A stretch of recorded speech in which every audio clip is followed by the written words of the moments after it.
السلام علیکم ورحمۃ اللہ وبرکاتہ۔ قرآن مجید پڑھنا خواب میں حاکم پر دلیل ہے۔ اگر خواب میں آیت رحمت اور بشارت حق کی طرف سے ہے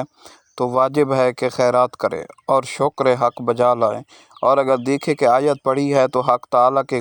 غصے اور غضب پر دلیل ہے،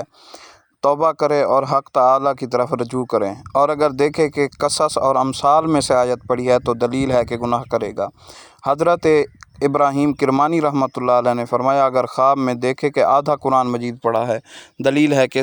اس کی آدھی عمر گزر گئی ہے، اور اگر دیکھے کہ حافظ قرآن ہوا ہے، دلیل ہے کہ امانت کو نگاہ میں رکھے گا، اور اگر دیکھے کہ اس نے قرآن مجید کی آواز سنی ہے، دلیل ہے کہ اس کا کام راہ دین میں نیک ہوگا، اور اگر دیکھے کہ کوئی اس کا قرآن مجید پڑھتا ہے اور وہ اس میں سے کچھ نہیں سمجھا ہے، دلیل ہے کہ اس کے دل کو غم و اندوہ لاحق ہوگا۔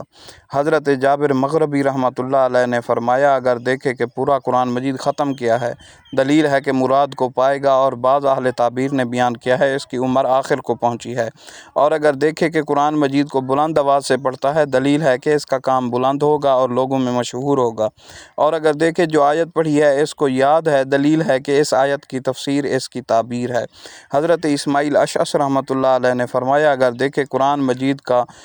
1/4 پڑھا ہے، دلیل ہے کہ اس کا کام نیک ہوگا، اور اگر دیکھے کہ سورہ اعراف سے سورہ مریم تک پڑھا ہے، دلیل ہے کہ صاحب خواب خلقت کے درمیان مشہور ہوگا، اور اگر دیکھے سورہ مریم سے سورہ ناس تک قرآن مجید پڑھا ہے تو اس کی تمام مرادیں پوری ہوں گی، اور اگر دیکھے کہ قرآن مجید کا پورا پارہ پڑھا ہے، دلیل ہے کہ سال اور ماہ اس پر مبارک ہوگا، اور اگر دیکھے کہ اس نے قرآن مجید کے ساتھ سپارے پڑھے ہیں، دلیل ہے کہ غم و اندوہ سے نجات پائے گا، اور اگر کوئی قرآن خوان نہیں ہے اور خواب میں دیکھے کہ اس نے قرآن مجید پڑھا ہے، دلیل ہے کہ اس کی موت قریب آئی ہے،